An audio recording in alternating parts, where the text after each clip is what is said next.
Hello su piu nào thì họ rồi se na bon chawin World Cup chi bai kan bol win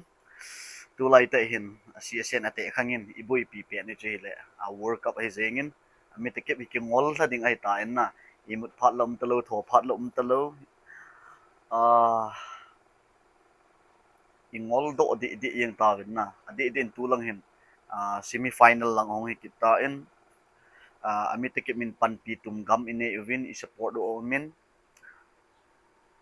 Portugal support loi ki umin Argentina support loi ki umin hitila chun Portugal support la chun ki zawin in la gel ta na bang tapuin e na madal ha tawin ji a chu to he inu ida umlo wa chu Argentina akichip pi Argentina opposition langa ki pangji ngai ta en na upai umlo ai ta en iti ham tu chung World Cup in nap ai ngi guys skating in na nang ho dinga I tabang hui dham wang ka pu en ke hi kapan pi pi an nop jing in kong kalung adong ta in na ka ti nang ho jong ke tabang uvam comment hin bolon lang ke tabang apan pi pi lang nop jing hon comment hin bol wo ga veo to koi hi down nei lo list la top hi wam ga veo tin dunia kan sinom ji le guys tu lai ta anaboi pi yong mai the ai lo le aboi pi lo ai hep halo yong mai the en nai chu pham ti le tu chung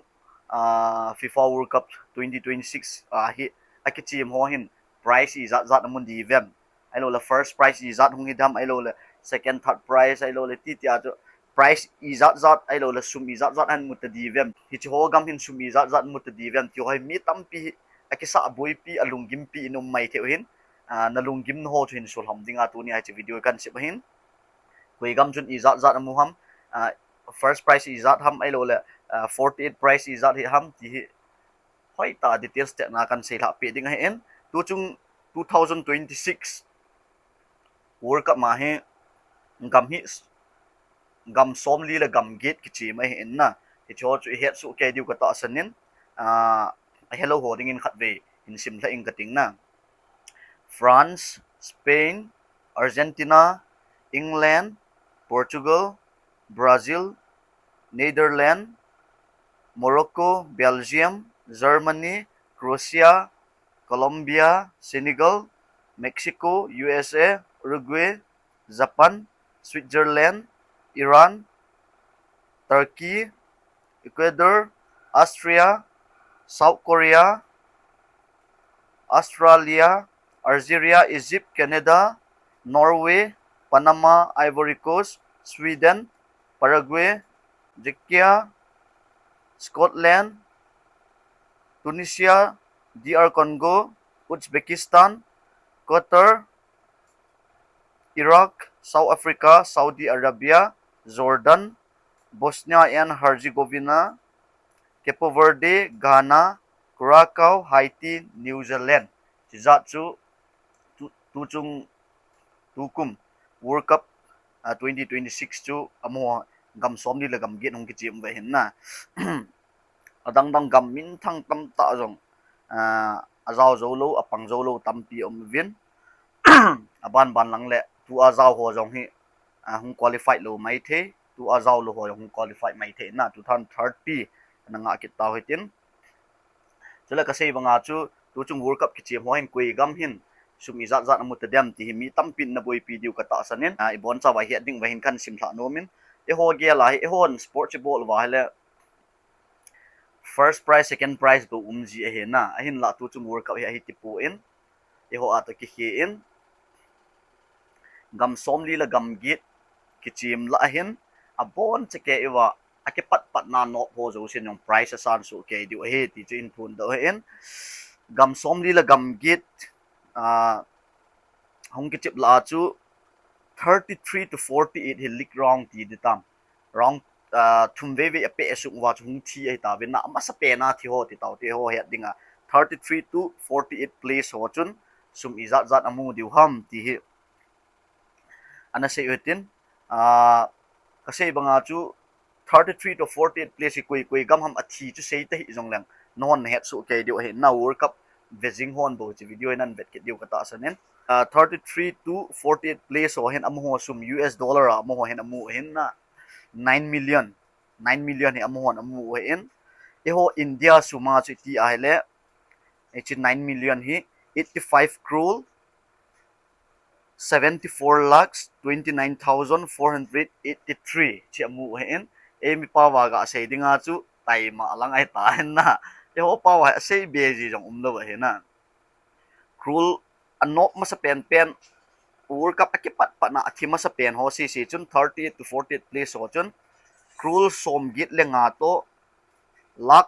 som segi le li to sang som ni la sang ku to zali le som git le thum ichi cho moving 33 to 48 place on chi cho mu hi to ha ba na hi round of 32 ichi league round a kuna hung kai do a abana knock out round ti knock out round khat ve anop nok pai jing round a thi ho chun US dollar a hi 11 million amu di hen hi 11 million hi eho India suma dinga hi 104 crore 79 lakhs 69,368 hi in eho emi te pa wa chu tai ma lang ai ta en na sei beji umpu in eho ga he the pe na chu krul zakhat le li to lak som sigi le ku to sang som group le ku to zathum le som group le kit ichi knock out round of 32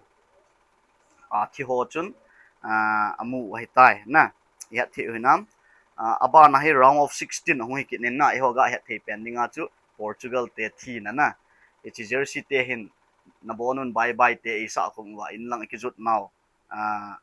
phat le ni khu chu ong hi ta en na okay so piole now te ho round of 16 na he eho ga he the pendinga 9 to 16 place in round of 16 he na eho ga he the pendinga chu Portugal te Ronaldo te ki chip no na am ho gam khun Portugal te khun thi wa chu agam langa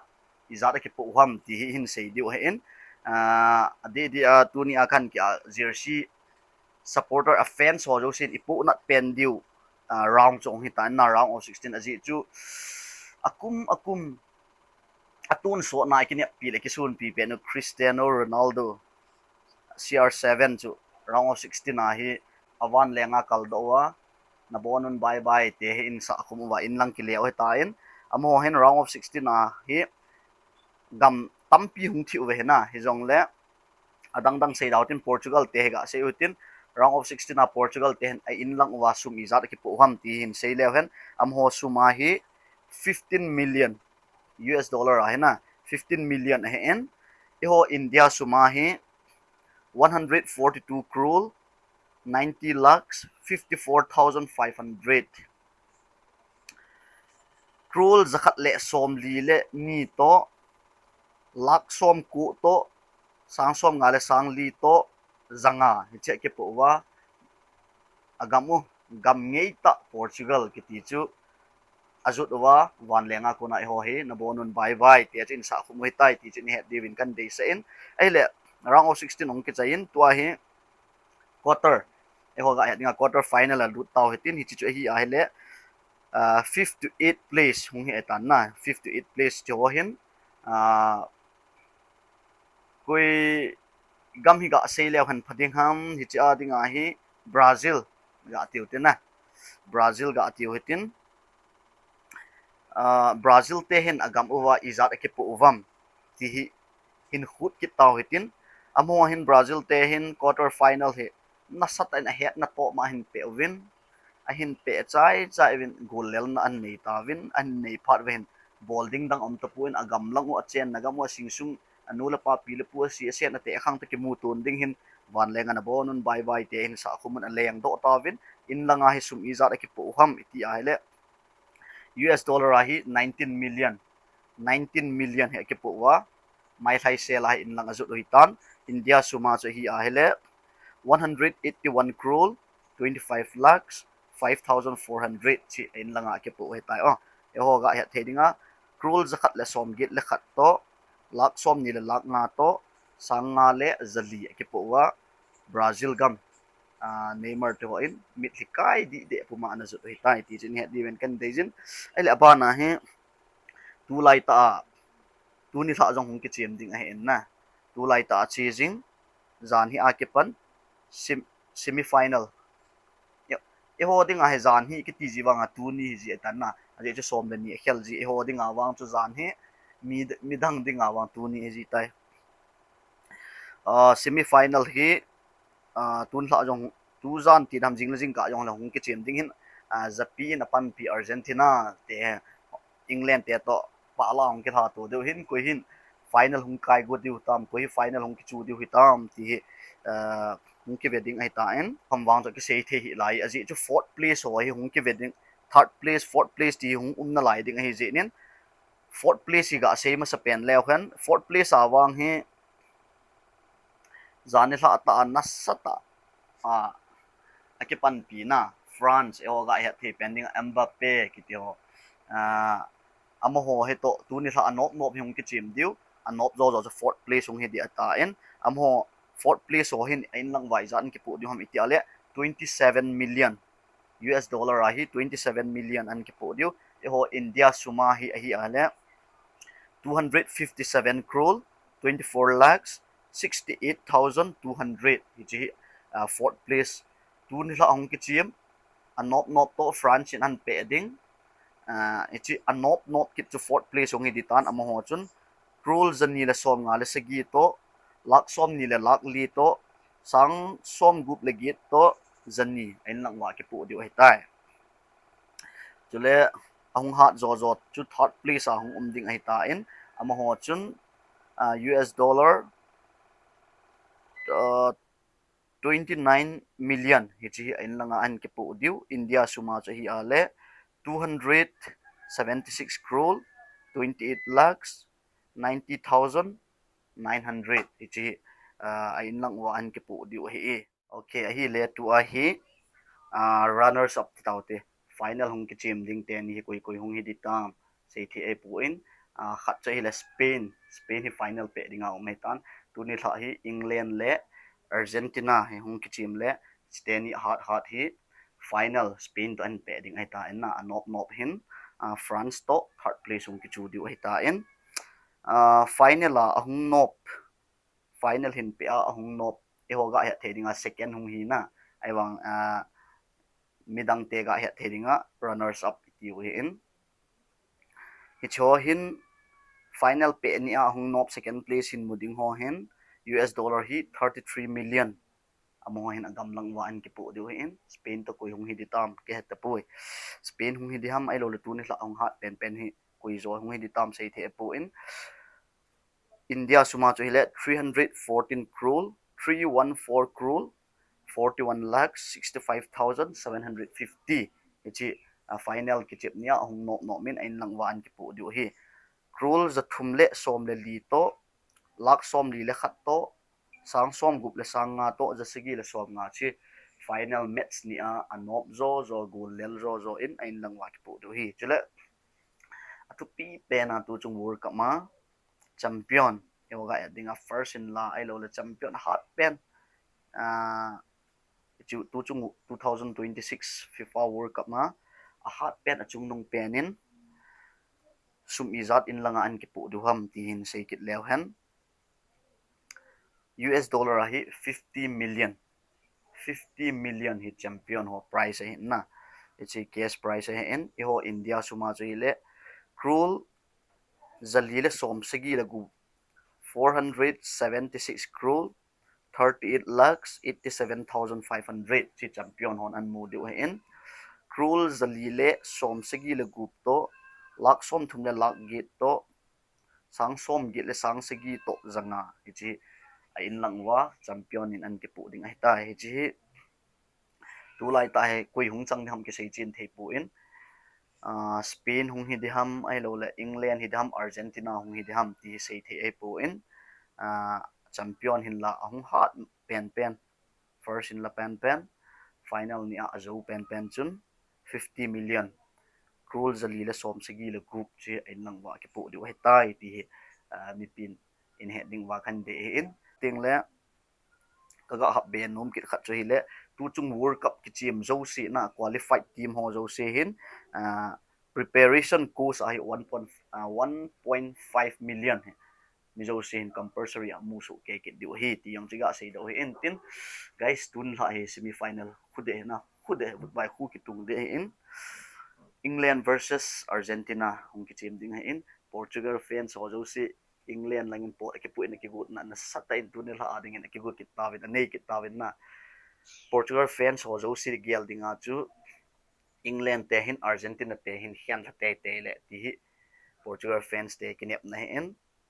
ating Argentina fans te yung ha ki ball ma na tun ha jong hi asang alak nga betting ki ball jong mai the in Argentina langa pangloi England langa pangloi na tun ha ni final kai ding yung ki video hi zinin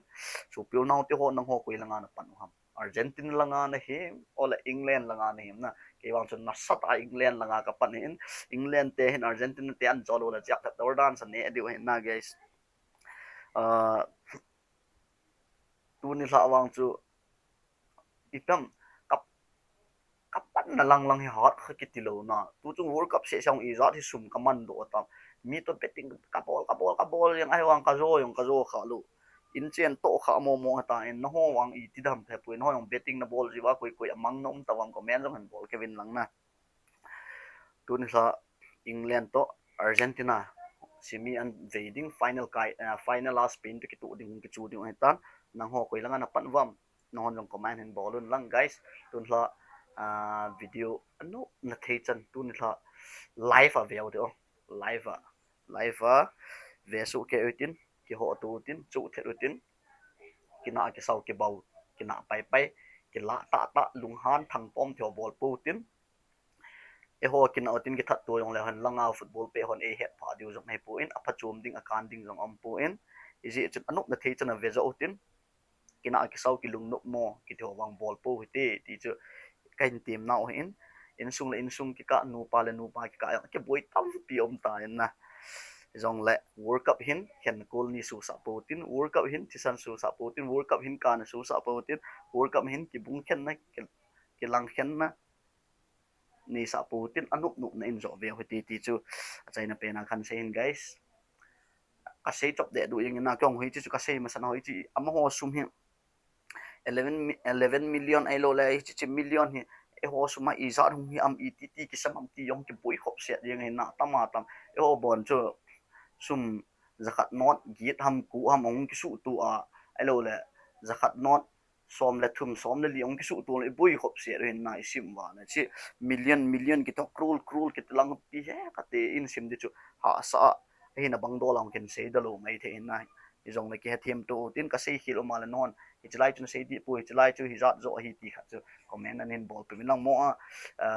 alung bui alung gim te gam chun izat amudi ve o ai lo le te gam chun izat mudi ve ti hi mi zo si lung don lung gim nei ri na chu iga he the diu dola to hang pi khat kan se na izat che mong de ti yong chu ka sei the puin a ji chu US dollar hi khat ve le asan ku manim ku mahina $1 hi khat ve le som ku chung lang apha ai lo le som ku noi lang apha ti ho jong hum ji in aphat pu tu dung za chung ki khel mai the jong le athang pi khat chu kan se in koi gam hin hizat muham koi gam hin hizat muham ti chu nan het diu ka ta san tain okay thank you for watching till then